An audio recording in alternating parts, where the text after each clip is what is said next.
Hey people, let's talk Niners. First and foremost, please subscribe to my channel, like my channel, comment in the box below, and hit that bell for notifications. Alright, let's talk about building this 49er team. First and foremost, we already know that last year was a big focus on the defensive side of the ball. We brought in a new philosophy, a new head coach to run the offense. We knew it was going to take a few weeks, the majority of the season, to kick in, but we brought in a general manager who knows about intensity, winning, defense, and so on. So, with that being said, let's talk about some moves that we can make in order to help continue building this team for the future, if not winning this year. So let's start with the coaching staff. We already know that Seattle let go their defensive coordinator, Richard Jefferson. This guy's been with Pete Carroll since the Trojan days. Okay, he came here from USC with Carroll. He's been on the ride the whole way. He knows this defense, the schemes. He knows what we want to do better than we know what we want to do. He knows Pete Carroll forward and backwards. You can't let that kind of knowledge slip away. Now, the other position I want to fill is I want to bring in Gus Bradley. I want to let him run part of this defense, maybe the linebackers or the defensive line. I want to get him on board. Gus Bradley's another guy that was very successful in the Seattle defense. He ran it in Jacksonville.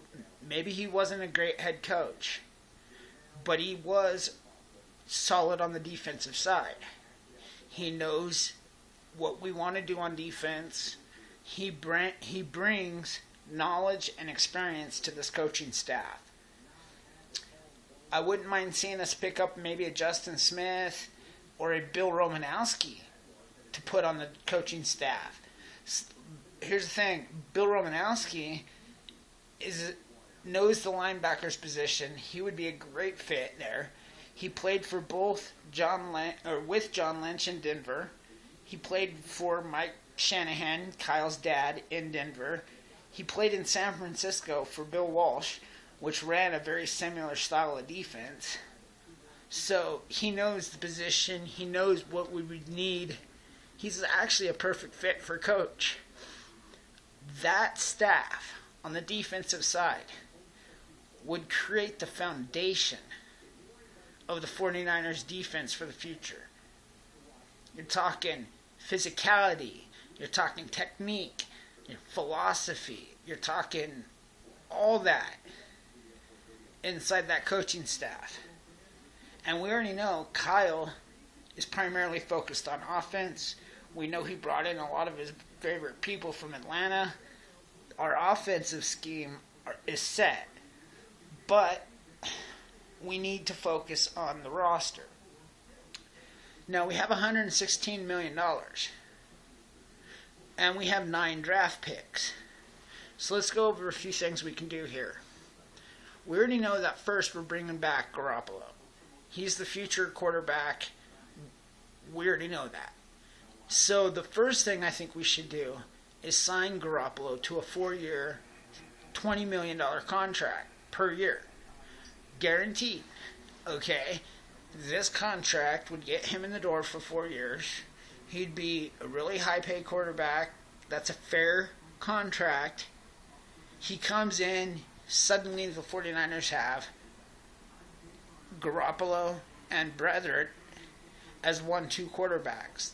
That's a solid 1-2 future quarterback core right there. That's solid. We're built for the next 3 years at quarterback. We're set. Okay. Now you got $96 million left. Now, remember, this is just basic math. I'm rounding up. This doesn't have exact numbers, but I'm just estimating here. So, you got Jimmy Garoppolo. You already know that you've got Trent Taylor coming back. You already know that you got Marquise Goodwin coming back. So, could you imagine? Think of this. Garoppolo has yet to throw to Garcon. Pierre Garcon was going to be our number one wide receiver this year. So, the fact that Garoppolo has yet to even throw to a top-notch receiver like Pierre Garcon says volumes. And Garcon's coming back. He's still on our team. So that's one combination that's going to add to what we've done at the end of this year. Okay, that's one bonus. But let's spend a little bit of money. Let's bring in a wide receiver playing on a rookie contract. A wide receiver who's played against the Patriots, who may even played against Garoppolo. A wide receiver who knows what Garoppolo is capable of, and maybe interested in going from one coast to the other. Maybe a wide receiver that Miami can't afford. I want to spend $10.5 million, and I want to bring in Jarvis Landry. Here's a guy who can catch anything Garoppolo throws at him. He easily becomes the number one wide receiver. Him and Garcon with Goodwin become the top 1, 2, 3 in football easily. You add in Trent Taylor to that, and suddenly you have a Atlanta Falcons type wide receiving core from 2016. This is the receiving core that Kyle Shanahan will dream of. Okay, you got a top-notch quarterback, you got a all-star wide receiving core, and you still got about $85.5 million in your pocket. Okay, that being said,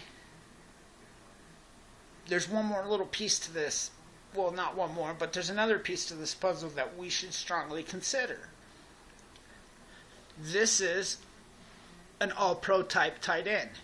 Now, Kittle's was great. Selleck stepped up. But maybe it's time to go out and spend a little bit of money and pick up Tyler Eifert for like $7.5 to $8.5 million. Okay, think about that. You get Tyler Eifert, you can trade Selleck, okay, but you bring in Eifert. Now, you're sitting at about $77 million, but you've got all-star wide receiving core.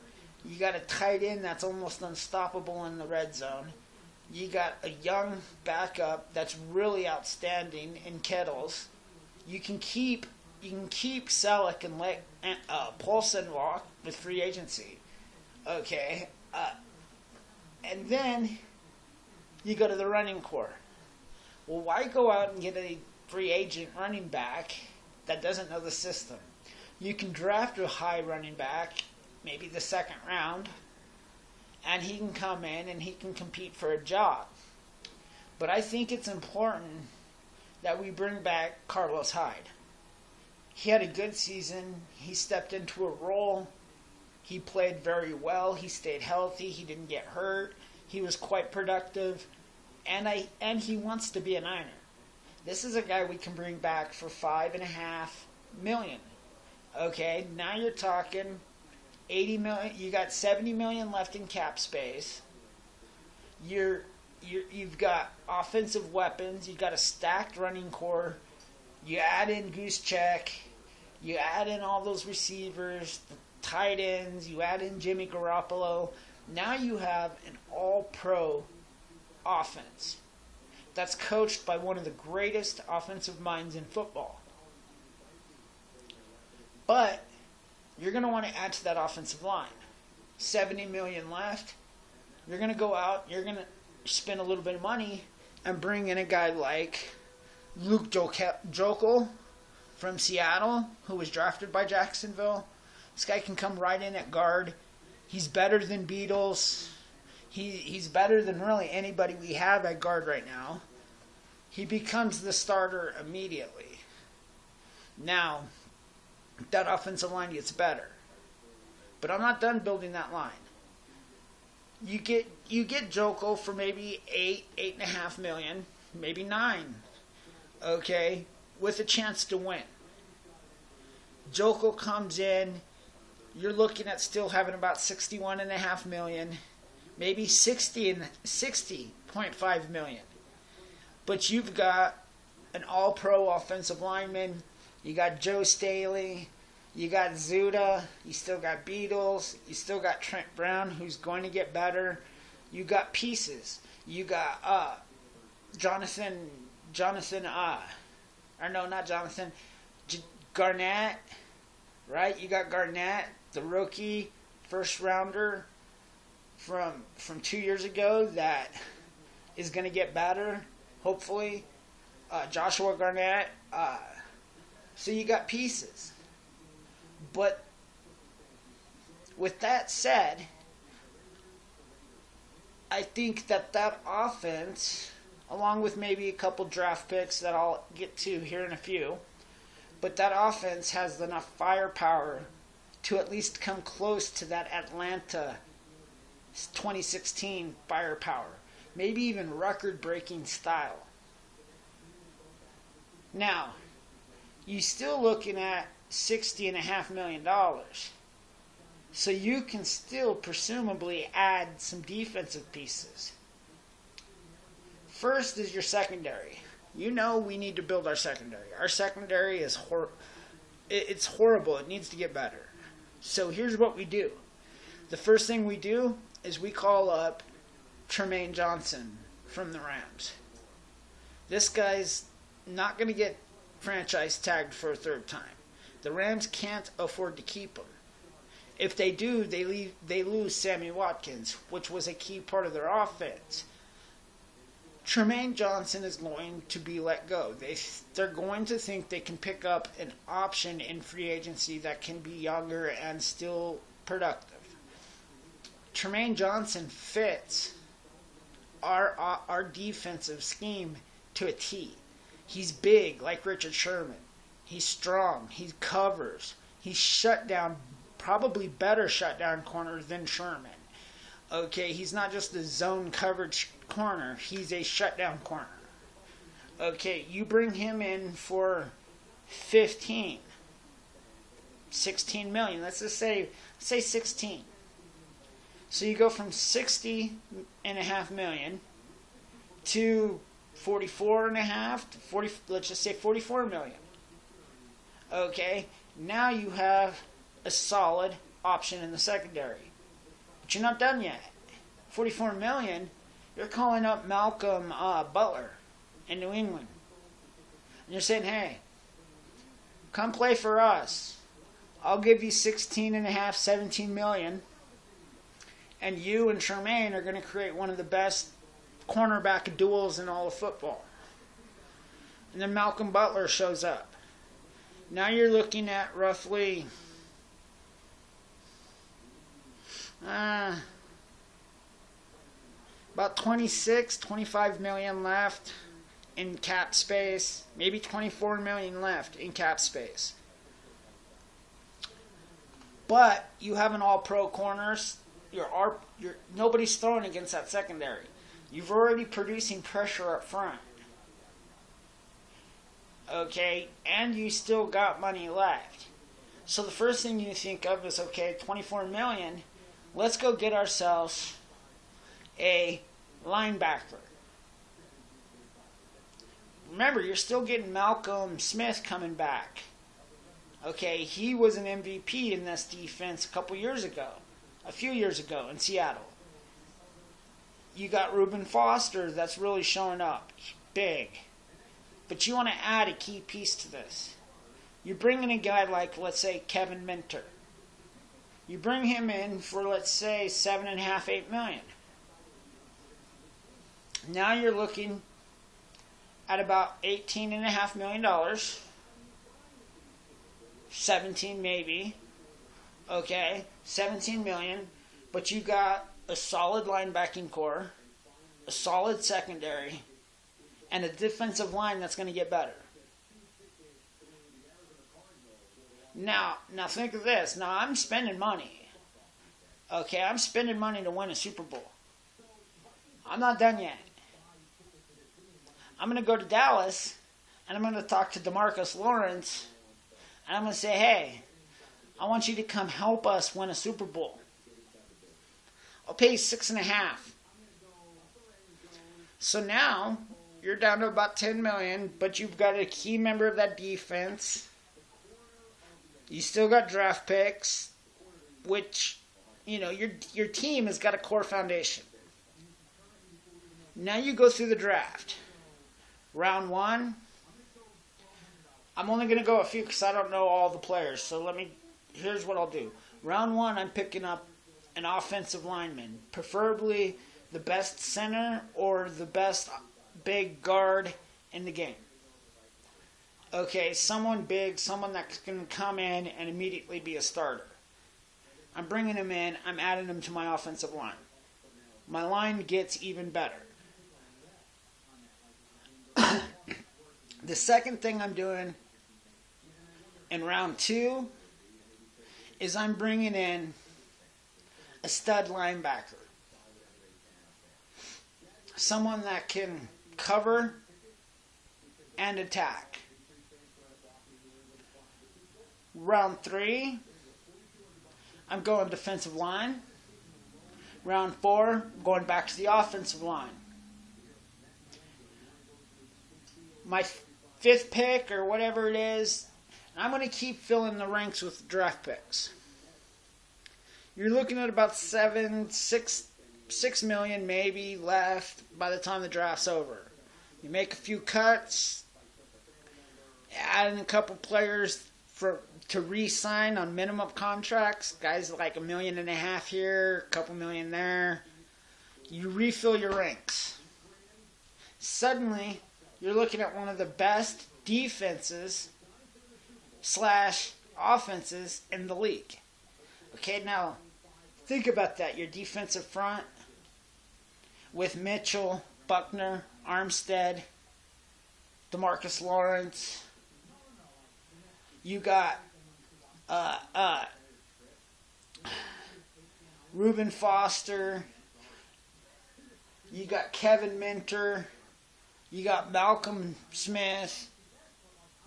You got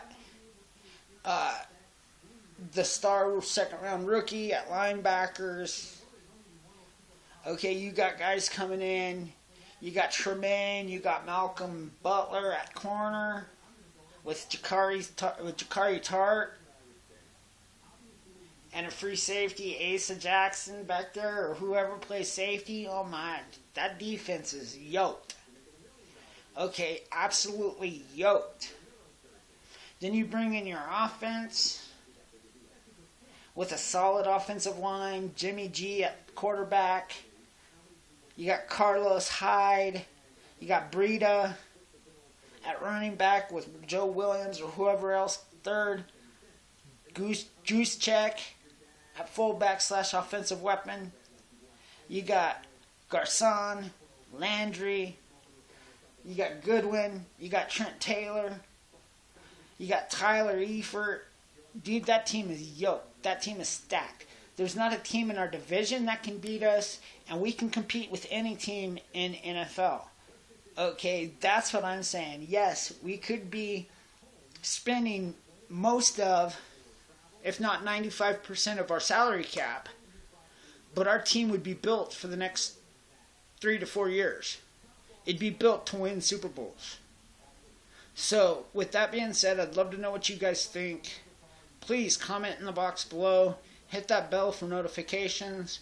And let everybody know that I'm here. Share this. Subscribe to my channel. I cover all kinds of topics, from sports to politics. Thank you very much. Have a great day. Peace. Duncan out.